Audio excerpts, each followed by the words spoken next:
우리는 지난 시간부터 바울의 1차 전도 여행을 살펴보고 있습니다.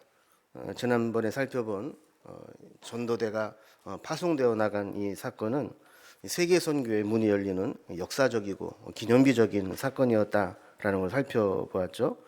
그래서 사도행전 13장 5절에 있는 말씀처럼 안디옥 교회에서 파송을 받아서 바나바와 바울이 구브로의 살람미에서 요한을 수행원으로 데리고 선교팀을 새롭게 꾸리게 됩니다. 이 마가 요한은 처음 안디옥에서 출발할 때는 정식 선교팀으로 파송받지는 않았던 것 같습니다. 근데 구브로에서 사역을 하던 중에 정식 수행원으로 팀에 합류한 것으로 보입니다. 지도를 통해서 다시 한번 살펴보면 안디옥에서 출발한 선교팀은 안디옥의 외항인 살라미스 살루기아라는 곳에서 그 배를 타고 그 구브로 섬으로 가게 되죠. 처음에 도착한 항구가 살람미라는 항구였고 여기에서 바보라는 도시까지 약 한 170km 정도 되는데 섬을 동해서 서로 도보로 걸어 다니면서 노방전도를 하고 이제 그곳에서 마술사 엘루마를 만났는데 이 마술사 엘루마가 전도를 방해하게 될 때 바울이 눈을 멀게 하는 기적을 베풀므로 인해서 이 총독 서기오가 믿음을 갖게 되었다 하는 말씀까지 우리 지난 시간에 살펴보았습니다. 그래서 오늘은 말씀 13절에 보면 이 바울과 바나바가 그 바보라는 곳에서 배를 타고 밤빌리아에 있는 버가라는 지역에 도착을 하게 되었고 요한은 거기에서 배 타고 다시 예루살렘으로 돌아갔다 이런 내용이 있게 됩니다.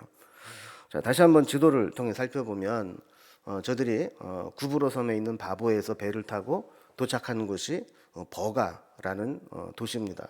근데 버가가 속해 있는 그 지역을 큰 지역으로 밤빌리아 지역이라고 부르게 되는 거죠. 여기에 이제 그 도착을 했습니다.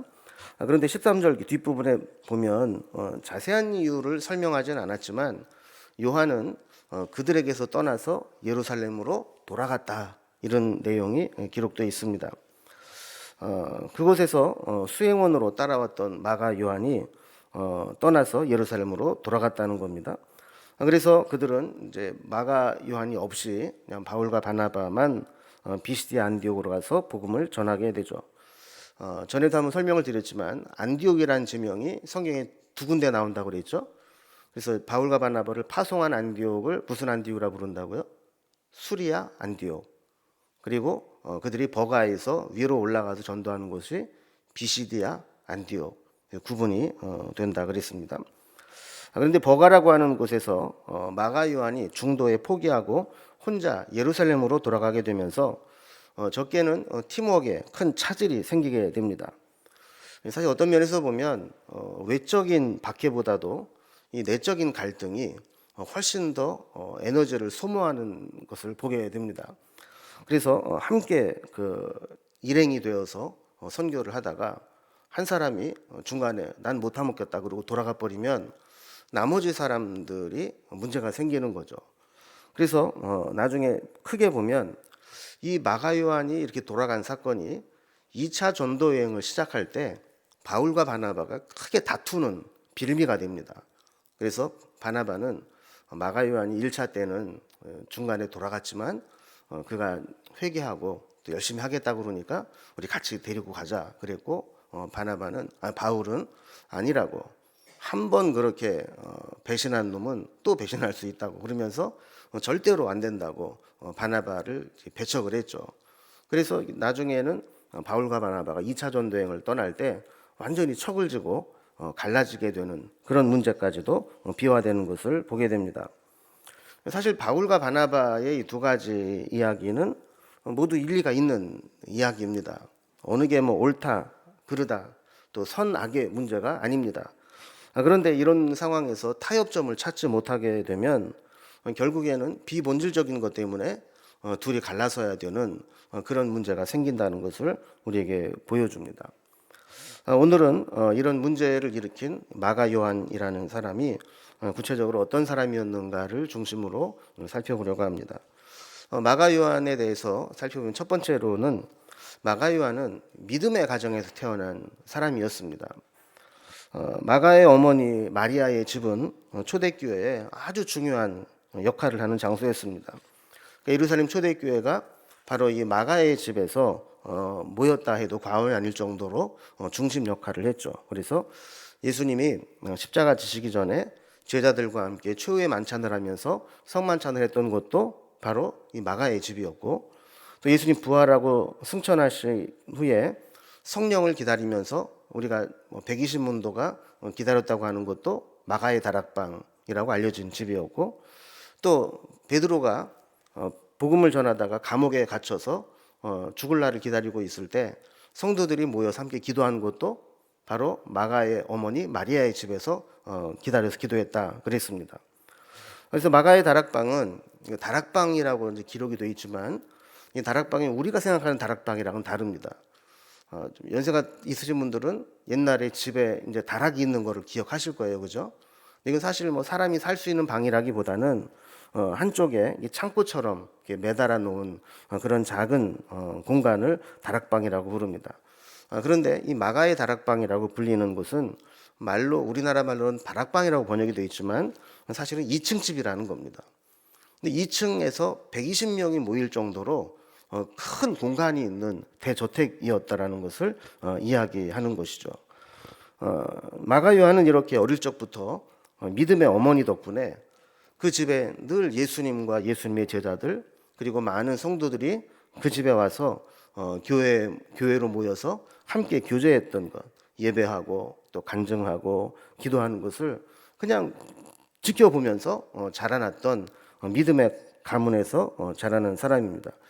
거기에다가 이 바나바와 같은 신앙과 인격이 훌륭한 친척이 있어서 그로부터 좋은 영적인 영향력도 받고 있었던 것이죠. 그러다 세월이 흘러서 마가가 성인이 되고 청년이 되었을 때 이제 바울과 바나바의 선교 여행에 동참하는 기회를 얻게 된 겁니다. 또 한 가지 마가복음에 보면 마가복음 14장 51절 52절에 겟세마네 동산에서 예수님이 잡히실 때 한 청년이 이렇게 무리에게서 잡힐 때 배 혼입을 입고 있다가 그것을 붙잡히니까 벗어버리고 알몸으로 도망갔다 하는 에피소드가 잠깐 나오게 됩니다. 성경학자들은 이게 마가복음에 기록되어 있기 때문에 이 청년이 이름을 밝히진 않고 있지만 아마도 마가 요한 자기 자신의 이야기를 그렇게 쓴 것이 아닐까 이렇게 생각을 합니다. 어쨌든 이 마가 요한은 그의 집에서 늘 제자들과 예수님과 또 성도들이 모여서 예배하고 기도하는 그 틈에서 자라난, 그리고 어머니 마리아의 집에서 교회가 생겨나고 또 좋은 신앙인이었던 바나바의 거룩한 영향력을 받고 자랐던 그런 믿음의 가문에서 자라는 사람이었다라는 것을 알 수 있게 되죠. 두 번째로 이 마가 요한은 어떤 사람이었는가 보면 이 바울과 바나바의 선교팀에 합류를 하긴 했지만 철저하게 준비되지 않은 상태에서 그냥 얼떨결에 분위기에 선교팀에 합류한 것 같습니다. 좋은 의도로 선교행에 동참하긴 했지만 철저하게 준비하지 못할 때 어떻게 중도에 포기하게 되는가라는 것을 보여주게 되는 거죠. 그러면 사실 이렇게 목회자가 된다고 하는 것도 준비가 필요합니다. 그런데 이 선교사가 된다는 것은 더 큰 준비가 필요하죠. 왜냐하면 이 선교지의 상황이 녹록지 않기 때문에 그렇습니다. 그래서 철저하게 준비해서 나가지 않으면 선교지에서 실패할 확률이 높습니다. 특별히 재정적인 후원도 중요하지만 제일 중요한 거는 내적 확신입니다. 내가 하나님 앞에 선교사로 부름 받았다. 그래서 나는 무슨 일이 있어도 그곳에 가서 주의 사명을 감당하겠다 하는 그런 내적 확신이 필요하게 됩니다. 그래서 마가 요한을 보면 이 모태신앙처럼 믿음의 가정에서 자랐지만 사실 독립적인 개인적인 체험적인 신앙은 못했던 것 같아요. 그래서 여러 가지 어려움이 생기게 될 때 그 어려움을 극복할 힘이 좀 부족했던 거죠. 우리가 흔히 신앙은 어려움 속에서 검증을 받아봐야 진짜 신앙인 줄 알 수 있다 그런 얘기를 하잖아요. 그래서 남자의 신앙은 군대 가봐야 알고 여자 신앙은 시집을 가봐야 한다. 뭐 이런 말이 있어요. 그래서 뭐 군대에 가서도 뭐 군종병으로 가거나 또 좋은 상관이 믿음이 좋으면 상관이 없지만 만약에 이 종교를 방해하거나 신앙생활을 못하게 하는 가운데서 그 신앙생활을 할 수 있느냐, 또 혹시 믿음의 가정이 아닌 곳에 시집을 가서 신앙생활하는 것을 핍박하는 시집살이를 하면서 신앙을 이겨낼 수 있느냐, 이거를 겪어봐야 그게 진짜 신앙인지 알 수 있다라는 거죠. 그런데 이런 관점에서 본다면 마가 요한은 사실 태어나면서부터 모태신앙과 같이 그냥 신앙적인 분위기에서 자랐지만 이런 선교지에서 어려움을 극복할 만한 그런 체험은 없었다, 이렇게 보게 되는 겁니다. 자, 그래서 이렇게 이 선교지에 가면 이 모든 게 기반이라는 게 없잖아요. 뭐 믿음의 사람들도 없을 것이고 또 예기치 못한 사건들도 일어날 수 있고 또 충성된 사람들이 있는 것도 아니고 문제가 생겼을 때 도와줄 수 있는 사람이 있는 것도 아니고 모든 것을 다 스스로 개척을 하고 극복을 해야 되는데 이 어려움을 이겨낼 수 있는 그런 내적인 준비가 되어 있느냐 그랬을 때 이 마가 요한은 그렇지 못했을 거다라고 보는 겁니다. 세 번째로 좀 살펴볼 것은, 그렇다면 마가 요한은 왜 중도에 포기하고 돌아갔을까 하는 겁니다. 그에게는 그래도 바울과 바나바라고 하는 믿음의 거물이 있었고 또 좋은 마음으로 선교팀에 동참을 했는데 왜 버가에서 바로 돌아갔을까? 그 이유를 성경은 밝히고 있지 않지만 이 성경학자들은 여러 가지로 추측을 합니다. 그런데 제가 볼 때는 한 가지 때문에 돌아간 것 같지는 않고 여러 가지가 복합적으로 있으면서 이 마가 요한의 마음을 돌이켰던 것 같아요. 그 추측 가운데 타당성이 있어 보이는 것 몇 가지를 좀 소개를 해보면, 첫째, 마가 요한이 중간에 돌아간 그 가능성은 점점 좁아드는 바나바의 입지를 보면서 시험에 들었을 것이다, 이렇게 보는 겁니다. 우리가 지난번 살펴본 것과 같이 바나바는 바울과 비교해 볼 때 나이로 보거나 신앙의 연륜으로 보거나 또 인격으로 보거나 모든 면에서 바울보다 윗사람이고 어른입니다. 그런데 선교지에 와서 보니까 바울의 영향력이 점점 커지면서 이 바나바가 자꾸 뒷저으로 물려나는 것과 같은 것들을 느끼게 됩니다. 사도행전도 보면 설교도 바울이 하고 기적도 바울이 행하고 선교의 주도권도 바울이 잡아가는 것을 보게 되는 거죠. 목회도 마찬가지거든요. 평상시에 목회 은사가 있는 사람이 있고 또 선교지에 나가서 선교의 은사가 있는 사람이 있습니다. 어떤 면에서 보면 일반적인 목회지에서는 바나바가 훨씬 더 탁월한 은사가 있었는지 몰라요. 인품도 그렇고 성경에 대한 지식도 그렇고. 그런데 막상 선교지에 딱 나가 보니까 예기치 못한 일들이 막 일어나고 또 지난 구브로 섬에서 봤던 것처럼 이렇게 갑자기 귀신 들린 엘루마 같은 사람이 나타나 가지고 막 방해하는 일도 생겨나서 영적인 전쟁을 또 해야 되기도 하고, 이런 상황에서는 일반적인 목회보다는 뭔가 전투적이고 영적으로 능력 있는 그런 사람이 훨씬 더 사역을 잘할 수 있는 거죠.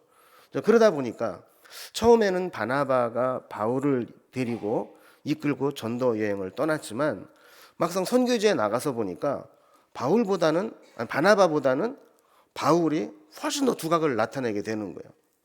게다가 이 바나바의 인품은 아주 훌륭합니다. 그래서 자기보다 더 뛰어난 결과를 나타내는 바울을 보면서 자기가 한 발 뒤로 물러나 주는 거죠. 그래, 네가 더 잘하니까 네가 해라, 이런 식으로 키워주게 되었다는 겁니다. 근데 마가 요한의 입장에서 보면 바나바는 자기의 친척입니다. 지난 시간에도 말씀을 드렸지만 어떤 본문에서는 생질, 조카라고 번역을 하기도 하고 또 어떤 번역에서는 사촌으로 번역을 하기도 합니다. 그러니까 매우 가까운 친척 관계라는 거죠. 그런데 사람이라는 게 참 피는 물보다 진하다고, 그 마가 요한의 입장에서 보면 누가 더 주도권을 잡기를 원했냐면 바나바가 주도권을 잡는 것을 더 편안했겠죠. 근데 선교지에 나가서 보니까 이 바나바의 자리를 바울이 자꾸 차지하면서 바나바가 뒤로 밀려나는 거예요. 자, 이런 모습을 보면서 젊은 마가 입장에서는 뭔가 좀 이렇게 서운함과 이 불만을 가지고 있을 수 있었다, 이렇게 보는 게 첫 번째 해석입니다. 두 번째, 마가 요한이 중간에 포기하고 돌아간 이유는 바울이 가겠다고 한 선교 여정의 코스가 마음에 안 들었다라는 겁니다. 바울과 선교팀은 구브로 섬 전도를 마치고 다시 배를 타고 육지로 올라가지 않았어요? 그래서 버가라고 하는 항구 도시에 도착을 했습니다. 근데 여기서 뭔가 무슨 일이 생겨납니다. 그리고 바울이 선교 여행의 경로를 선택을 하는데 비시디아 안디옥 쪽으로 간다라는 겁니다. 북쪽으로 올라가겠다는 거예요. 근데 비시디아 안디옥이라고 하는 이 도시는 해발 1100m에 위치한 도시입니다. 그 버가라고 하는 것이 항구 도시니까 해발 0부터 시작하겠죠, 그죠? 그런데 비시디아 안디옥이 1100m예요. 그러면은 고도 차이가 1100m가 나는 꽤 높은 곳을 올라가야 되는 겁니다. 지도를 좀 다시 보면 이 버가라는 곳에서 비시디아 안디옥까지 가는데 이 초록색 글씨로 토르스 산맥이라고 써 있는 게 있죠. 이 토르스 산맥은 이 버가 이쪽 있는 데부터 길리기아 있는 데까지 아주 큰 산맥을 이루고 있습니다. 그래서 여기에 보면 아주 그 강도와 또 산적이 많기로 소문난 곳입니다. 그래서 산맥이 이렇게 오다가 버가에서 비시디아 안디옥까지 가는 데에 조금 계곡처럼 이렇게 돼 있어요. 그래서 그 길로 이제 올라가게 되는데 여기에 이제 길목에 강도떼와 산적들이 대기하고 있다가 거기를 넘어가는 사람들을 약탈하는 그런 것도 이제 많이 있었다고 그럽니다. 그런데 이제 토르스 산맥을 이제 사진으로 이렇게 보면 그 밑에서 이제 버가에서 바라본 산맥인데 꽤 높은 산입니다. 이 산을 넘어가야 되는데 가볍게 넘어갈 수 있는 산이 아닙니다. 게다가 당시에 선교 여행을 갈 때에는 짐이 많았습니다. 요즘처럼 뭐 여관이 있고 뭐 호텔이 있고 예약을 해서 거기 자고 뭐 그런 게 아니라 짐을 가지고 야영을 하고 이렇게 하면서 이동을 해야 됐기 때문에 짐이 많았어요. 그러니까 많은 짐을 지고 저 토르스 산맥을 건너가야 된다 그러면 얼마나 힘이 들겠어요. 그 마가 요한이 딱 산을 딱 보면서 기가 질린 겁니다. 저기는 못 가겠다. 그래서 이제 돌아갔다라고 보는 거죠. 선교지에 나가는 사람들은 분명히 내적 확신도 있어야 되지만 또 팀에서 함께 할 수 있는 협동력 그리고 순종하는 마음도 있어야 선교의 여정을 감당할 수가 있는 겁니다.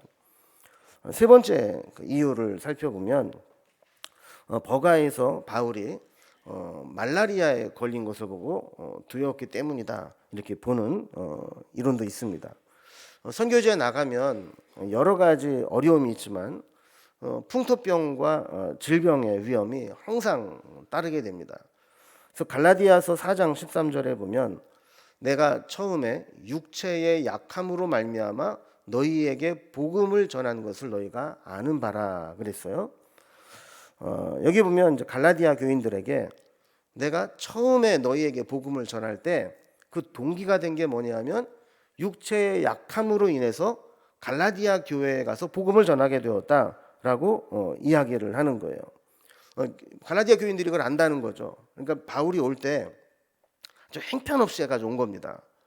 그 몸이 그 질병으로 그냥 완전히 힘들어져서 볼품이 없이 해가지고 왔는데 그럼에도 불구하고 갈라디아 교인들은 그 바울이 전한 복음을 잘 받아들였고 그 연약한 바울을 위해서 자기 뭐 모든 것을 줄 수 있는 그 정도로 헌신을 했다라는 거예요. 그래서 갈라디아 지역에 갈 때 바울이 뭔가 큰 질병에 걸려서 이렇게 어려움 가운데 갔다는 것을 보게 됩니다. 그러니까 원래 처음에 이 바울이 그 바보라는 곳에 내려서 전도를 하려고 했던 것은 그렇게 그 토르스 산맥을 건너서 비시디아 안디옥을 지나서 갈라디아 지역까지 가려고 하지는 않았던 것 같아요. 근데 뭔가 이 버가라는 곳에서 육신의 질병으로 인해서 뭔가 이제 변화가 생겼던 것 같습니다. 그래서 그로 인해서 그가 갈라디아 지역으로 가게 되는데, 다시 한번 우리 한번 지도를 좀 이렇게 보면, 바울이 선교 여행을 갈 때 거의 뭐 이고니온, 루스드라, 더베 있는 그 쪽을 우리가 그 흰색 글씨로 큰 지명으로 갈라디아라 부른다고 그랬잖아요. 그러니까 바울이 그 갈라디아 지역을 가게 될 때 큰 질병으로, 육체의 연약함으로 인해서 아주 형편없는 상태로 갔다라는 것을 보게 되는 겁니다. 그 성경학자들 중에는 바울이 아마 그 버가라는 곳에서 그 말라리아에 걸려서 고생한 것으로 이렇게 보고 있습니다. 그렇다면 마가 요한이 볼 때 바울이 그렇게 죽다 살아나는 그런 질병으로 인해서 죽다 살아나는 것을 보면서, 야, 이거 나도 이게 잘못 따라다니다 보면 말라리아에 걸리고 바울과 같이 죽을지도 모르겠다, 이런 생각에 겁을 먹고 돌아갔다, 이렇게 보는 견해도 있습니다. 네 번째 견해입니다.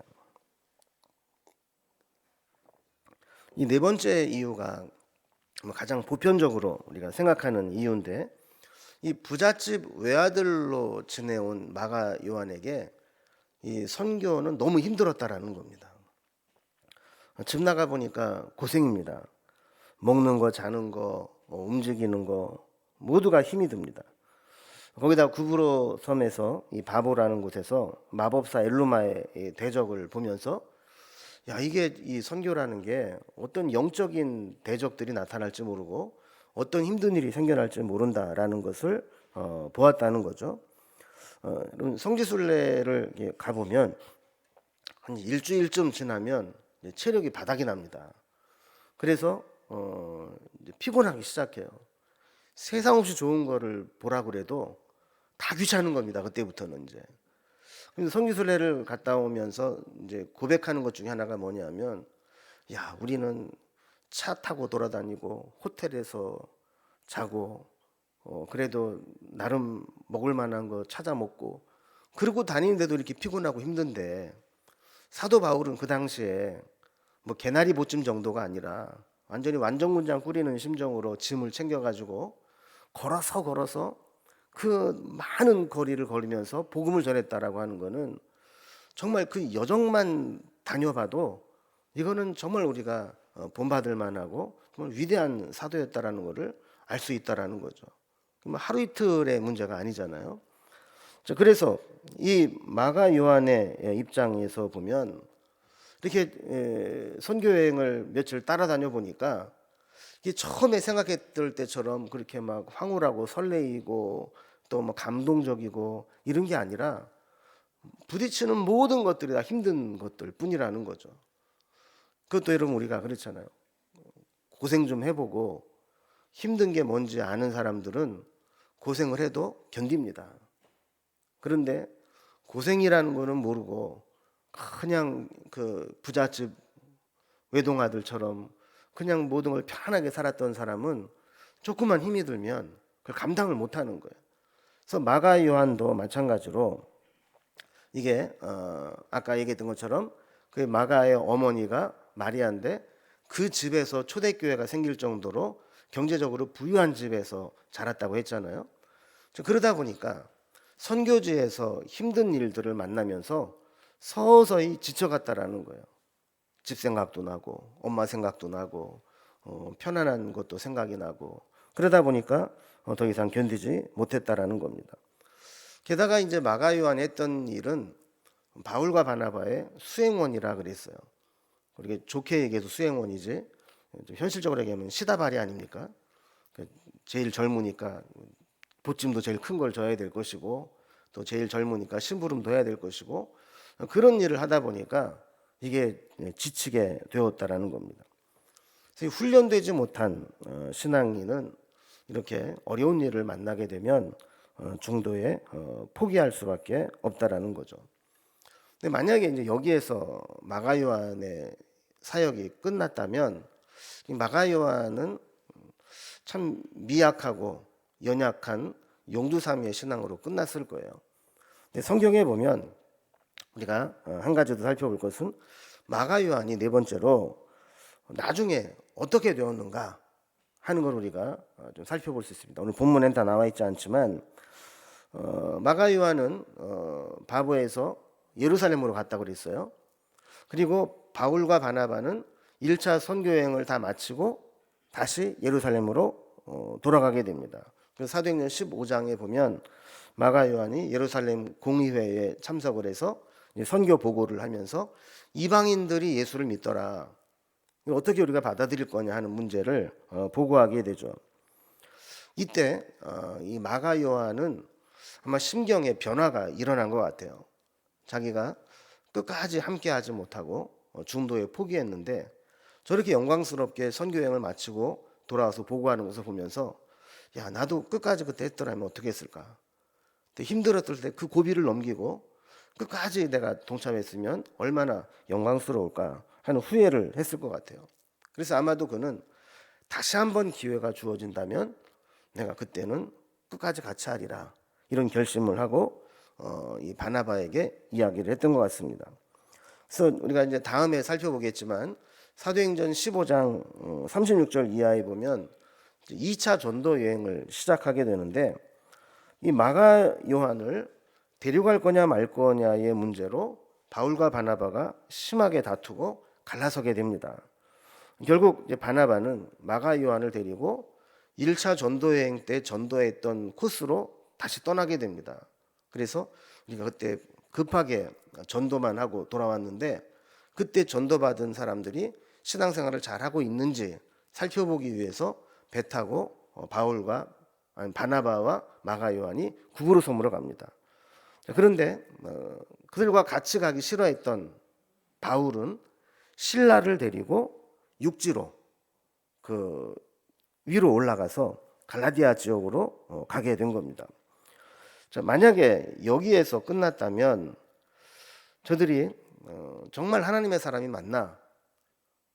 그렇게 뭐 선교한다고 하면서 그렇게 싸우고 갈라지고 끝인가? 이렇게 볼 수 있지만 나중에 되어진 일들을 보면 마가 요한이 처음에는 실수를 하고 실패를 했지만 나중에 바울과 화해할 뿐만 아니라 아주 복음에 유익한 동역자가 되고 아주 크게 쓰임받았던 인물이 된다라는 것을 보게 됩니다.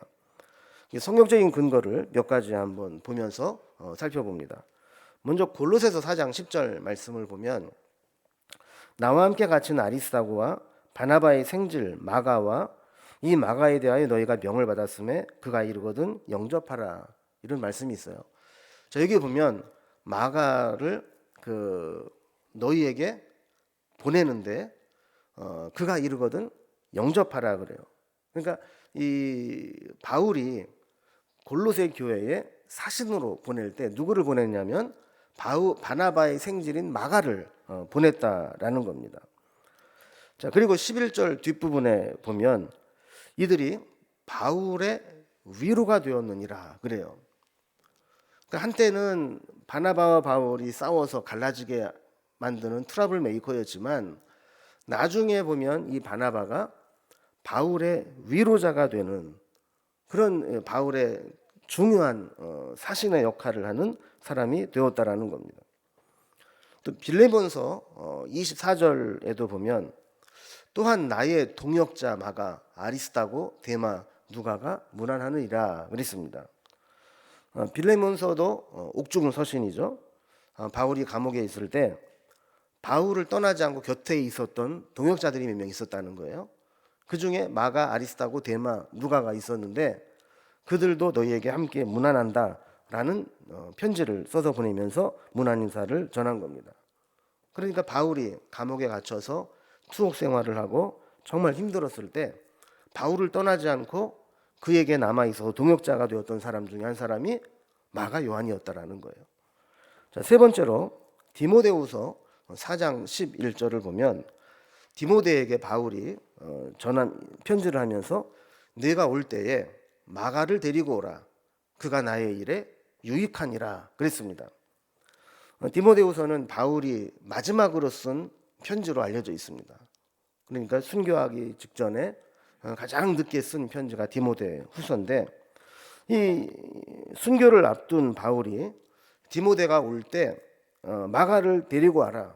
그 사람이 내게 유익한 사람이다. 이렇게 당부할 정도로 이 마가 요한은 아주 귀한 일꾼이 되었다라는 겁니다. 마지막으로 이 마가는 예수님의 수제자였던 베드로의 통역과 수행원으로 활동을 했다고 전승에 기록되어 있습니다. 그래서 베드로전서 5장 13절에 보면 택하심을 받은 바벨론에 있는 교회가 너에게 문안하고 내 아들 마가도 그리하느니라 그랬습니다. 여기 바벨론에 있는 교회는 로마에 있는 교회를 이야기하는데 베드로가 편지를 써서 보내면서 너에게 문안하는데 내 아들 마가도 그리하느니라. 그러니까 베드로가 자기 영적인 아들처럼 생각했던 사람이 마가 요한이었다라는 겁니다. 그래서 이 마가는 베드로의 이 통역의 역할을 하게 되는데 이 초대 교부 파피아스의 전승에 의하면 마가는 헬라어가 약한 베드로의 이 설교를 통역하는 역할을 했다. 이렇게 기록이 돼 있어요. 그러니까 이 마가 요한은 베드로를 따라다니면서 베드로에게 수많은 설교를 하는 것을 듣게 되죠. 그리고 때로는 통역을 하게 됩니다. 이런 과정을 통해서 베드로로부터 예수님에 대한 이야기를 접하게 됩니다. 그러니까 마가 요한은 예수님의 12제자는 아니었지만 이렇게 베드로를 수행하면서 그의 통역관으로 예수님에 대한 설교를 말씀을 들으면서 예수님에 대한 정보를 수집하게 됩니다. 그래서 쓴 책이 뭐라고요? 마가복음입니다. 그래서 모든 사복음서 중에서 가장 이제 기본이 되고 틀이 되는 이 마가복음을 쓰게 되는데 어떻게 마가가 예수님의 행적을 보지도 않고 쓸 수 있느냐? 그 이유는 베드로의 수행원이고 통역관으로 있으면서 베드로에게 들은 예수님에 대한 행적을 기록한 것이다. 이렇게 보는 겁니다. 자, 그러니까 이 마가 요한은 사실 아쉬움은 남아요. 처음부터 잘했더라면 얼마나 좋았을까 하는 아쉬움은 남지만 그러나 이 마가 요한은 좀 뒤늦은 감은 있지만 그 자신의 초기의 실수와 실패를 극복하고 오히려 바울에게나 베드로에게나 아주 훌륭한 일꾼이 되어서 이 복음에 가장 귀하게 쓰임 받았던 사람 중에 한 사람이 된 겁니다.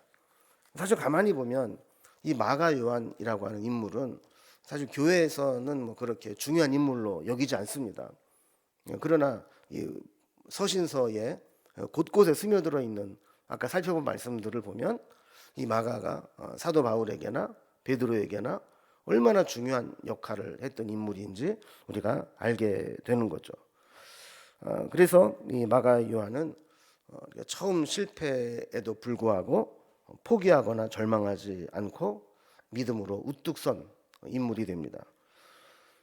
의인은 7번 넘어져도 다시 일어난다고 하신 말씀과 같이 처음에는 바울에게 믿음을 주지 못하고 또 자기의 잘못된 선택 때문에 바울과 바나바가 서로 등을 지는 일도 생기기는 했지만 나중에 이런 젊었을 때의 실수를 극복하고 더 굳은 믿음으로 성장해서 바울과 베드로에게 아주 중요한 동역자가 되었던 것을 보게 됩니다.